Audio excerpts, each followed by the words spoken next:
Hello, writers. Today we are going to focus on writing a catchy lead. But first, we need to plan out how our story is going to go. So now that we have our idea, it's really important that we break down all of our action steps and know what's going to happen so we have a plan when it's time to write. So today, you're going to get an organizer that looks like this. Where should I start? And there's been a couple of examples done for you. So what you're going to do with this organizer is we're going to go through and we're going to use this organizer to map out your small moment story and identify the most action-packed or intense parts, and then circle the moment you can use to start off your story. So we're going to think of our story from beginning, middle, and end, and we're going to actually write out those ideas. One thing you want to know is that when you do write out your plan, they don't need to be long sentences or anything, just in general what your big idea is. Because when we actually get to write our draft, that's where we're going to expand on those ideas. So let me show you what I did. I changed my idea. I decided that I was going to do the time my brother surprised me. So what I did here was says my small moment story about. I will tell the story of the time my brother surprised me when he got home from his deployment. I will describe how I was so excited for him to come home, yet nervous because I didn't know when. What I just did there was I summarized my story or my small moment. Now down here it says action-packed event 1, action-packed event 2, action-packed event 3, and 4. So you're going to think about, I broke up my story. What happened in the very beginning? Well, I was heading to a dinner and in a cab texting my brother in Kuwait. Then, action-packed event 2, I felt sad because he didn't know when he would be coming home. Number 3, I walked in the restaurant and saw the back of someone's head and thought it looked like my brother's. It was.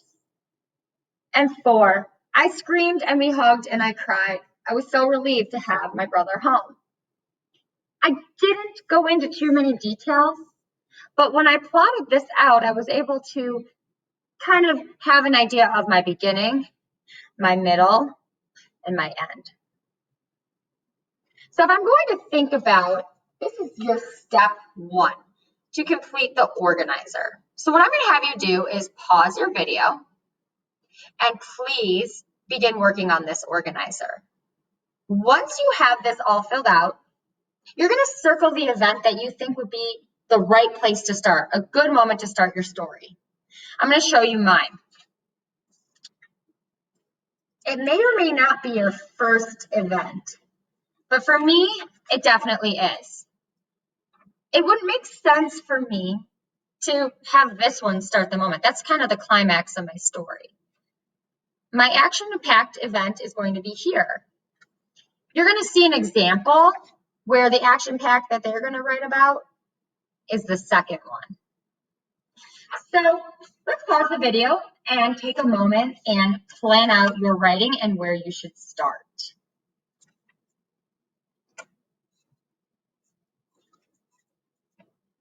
I'm going to share with you a couple examples of some leads that you can use when you're writing your hook for your reader. Now remember, a hook for your reader is really a way to grab your reader's attention. So I'm going to go through a couple and then you're going to get a chance to change a boring lead into an exciting one using one of these strategies. And you're going to have these organizers for you when you do your Seesaw assignment. So here I have my action lead. So the lead that gets the reader quickly into the action using a lot of strong verbs.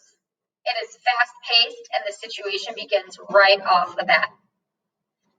There's an example. A dark figure flashed in the water near my legs. I thrashed my legs and arms, throwing my body towards the shore. My heart was pounding as the water splashed around my face. Ooh, I'm hooked. You can also use a lead called a flashback lead. This brings the reader back in time or flashes ahead to a scene or event to create tension. So, for instance, the shot clock was counting down second by second. My heart was pounding as I dribbled the ball down the court to the basket.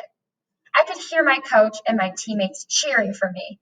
I raised my hands, flicked my wrist, and shot the ball as the buzzer sounded. The alarm clock went off in the morning of the big game. So you can tell that this was a flashback of that moment. Another way you can do is a sound effect. We use onomatopoeias and the sense of hearing to create an exciting situation. So those onomatopoeias could be like, bam! I slammed my knee into the corner of my bed as I tried to make my way through the darkness. Always a great way to hook your reader. A talking lead is where you're going to use dialogue. So you introduce the topic to the reader using dialogue. So you might have, and dialogue is where people are talking, where two characters are talking. Anna, where is your brother? My mom yelled from the kitchen with panic in her voice. Notice how that leads with some suspense. A description lead. This lead includes detailed descriptions about the topic, setting, or characters. It paints a picture in the reader's mind. The warm spring sun was shining down on my face, and the sand felt soft between my toes. The smell of the salt water filled my nose, and sounds of laughter and crashing waves lulled me to sleep at Starfish Beach. Lots of good descriptive words here. You can use what you see, what you hear, what you might smell. Those are all great to use for a description lead. And then lastly, one you might be familiar with is the question lead. This lead gets the reader interested by asking an intriguing question. Here's an example. How bad could it be? I asked myself as I put the fork full of Brussels sprouts into my mouth. Okay. So your task today, and these will all be on the Seesaw, so you can take a look at the description and the examples. And what you're going to do on your Seesaw assignment is that you are going to change a boring lead into an exciting one using one of these options. I would like you to try one option for here and then a different option for here. So while I was swimming, I saw a shark in the water. How could you use maybe description or your sound lead to make this more interesting? I was so excited for my birthday party to begin. Could you use a flashback lead for that?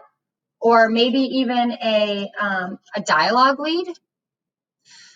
So let's get creative here. Let's look at our options. If you need to look back and pause and relook at any of the ones I listed off, please do so.